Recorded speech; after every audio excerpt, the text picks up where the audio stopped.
Hey, howdy, hey, everybody. Welcome back to the channel. So, I just wanted to bring something very brief to everybody, especially to my MGTOW out there. Shout out to Yorkshire MGTOW, as always. Needless to say, it has been quite a bit of time since I've uploaded anything on my channel.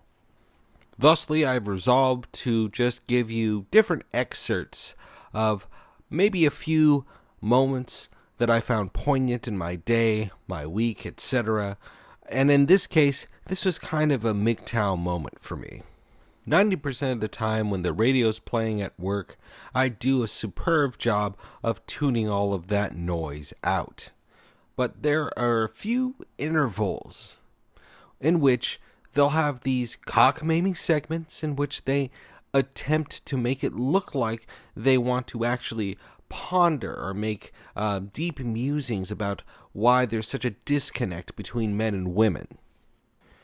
And of course, I have to retune my focus back to whatever I'm doing because however high my interest is peaked, there will usually just be this retardo female going, yeah, guys suck. You know, girls will call in, this guy, he did this, he did that, and then, yeah, guys suck. But the worst part for me is that there will always be some, dude in the room, supposedly, I don't know really, that reinforces all of that. And not only reinforces all of this negative sentiment against men, he will proxy men and say that I have the credibility of all men, therefore, yes, what you say is true, young female. I really can't put into words. I mean, I can kind of put it into words, but I don't want to be like needlessly defamating of this guy's character beyond the caricature that I've presented now. Long story short, this radio station was having a segment in which they had people call in and talk about these nightmare stories in which they woke up and their pets had, basically ruined Christmas by either eviscerating the presents or, destroying some facet of Christmas or whatever.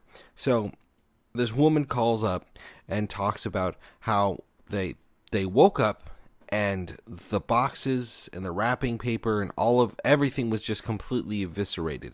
And they were pretty sure that there was the cat that did it.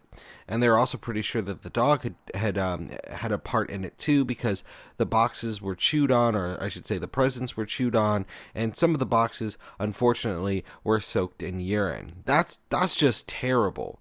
That's just terrible. Of course, we can all kind of relate to like how it would feel to wake up one morning, Christmas morning, and witness that.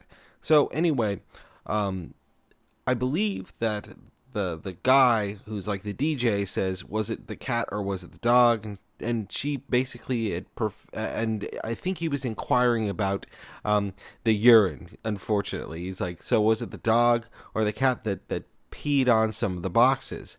And she said, actually, because none of us were awake, we didn't know.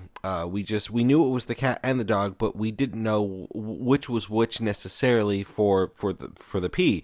And this guy says it was probably the dog, because dogs are like men; they're always guilty. There isn't a lot to say for this man and this statement. But for me, I find this to be particularly distressing. Why? Because guys like this, people like this, in fact, can be inundated with a heartfelt appeal for them to sort of apologize or reverse in